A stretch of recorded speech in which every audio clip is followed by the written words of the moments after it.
She was a very gentle person. I never remember her being in a temper. She was a placid girl, worked hard, a lot of fun. She had a very, very great sense of humour, but quietly determined as well. 2 o'clock there, but yeah. Back here at 3. Yeah.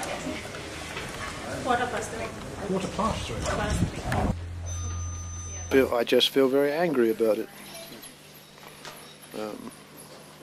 Yes, I just feel very angry about it. And you know, she died a terrible death. I mean, Christ, alone out here, probably being raped and then murdered, and her body chopped up and thrown to the animals. You know, it's not the sort of thing that's acceptable, is it? You know, if there's a possibility of catching the person who did it, then they've got to be caught.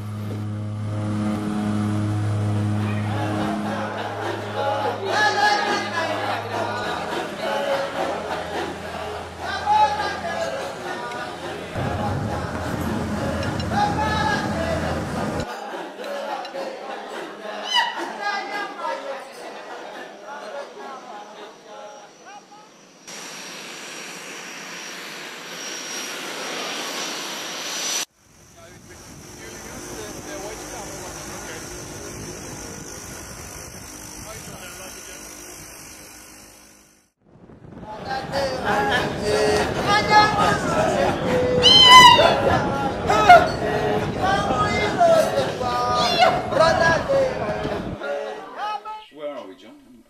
What are you expecting to find?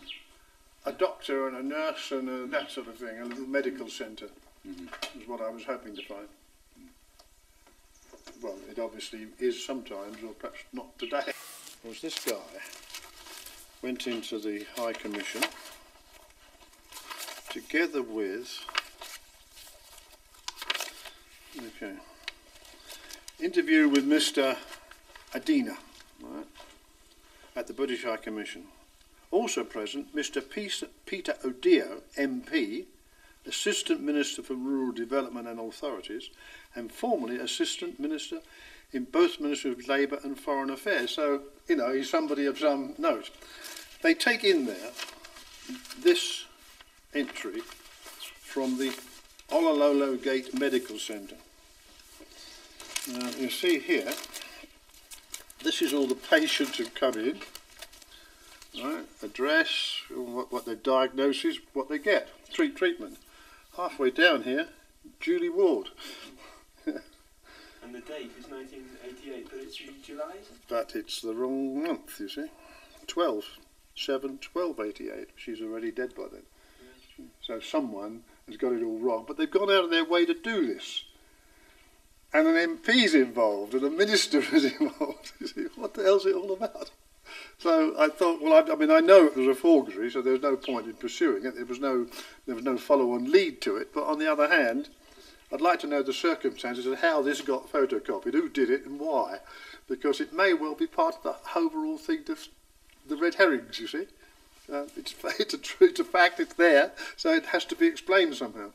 How, I don't know.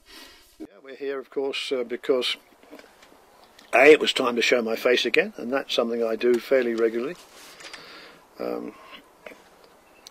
We had received some information concerning the camera. We've had a policy that whatever ending comes in, so long as it is faintly credible, we'll check it out. John Ward. John Ward. John Ward. That John Ward. The question that he was talking about was my daughter's camera. She had a camera like that, and it's gone missing since her murder. And he said that you had information as to where it had been hidden. No. We have never even met with him. We have never discussed something about nature. Okay. That was very pure lie. He said that was this man here. We have never met with him. We have never discussed something of that nature. That one is very... Yeah. Okay. Anyway, you can't help us at all. You see, I just said that guy was telling the truth. Yeah. He's got funny eyes, but I think he was telling the truth.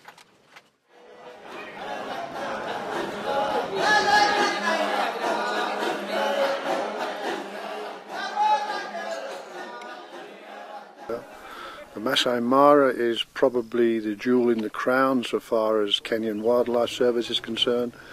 It covers an area of 1,500 square kilometres. It teems with animals.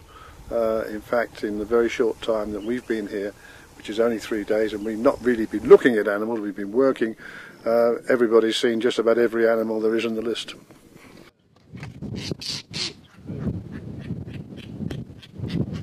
So I've only come here, I suppose, for want of a better word, as an investigator, and of course initially it's got very, very sad connections for me. There's another side to this, is that the people who, on the British side, tried to assist the Kenyans to cover it up in the first place, they must know why they were doing it. And I've been levering on that for the last 2 or 3 years, and that's starting to have some results as well. Right, we're at Sand River Campground. The building behind me is the gatehouse. The huts on the over here are where the rangers live, and these are some people camping here. I don't mind this place. It's the place where we found the remains I don't like going to. This is all right. It hasn't changed that much in 20 years, to be honest. That tree's still there. Big one in the middle, that's always been there. I sometimes wonder whether I've never really grieved, actually. But it might just be that if I ever solve it, it might hit me then.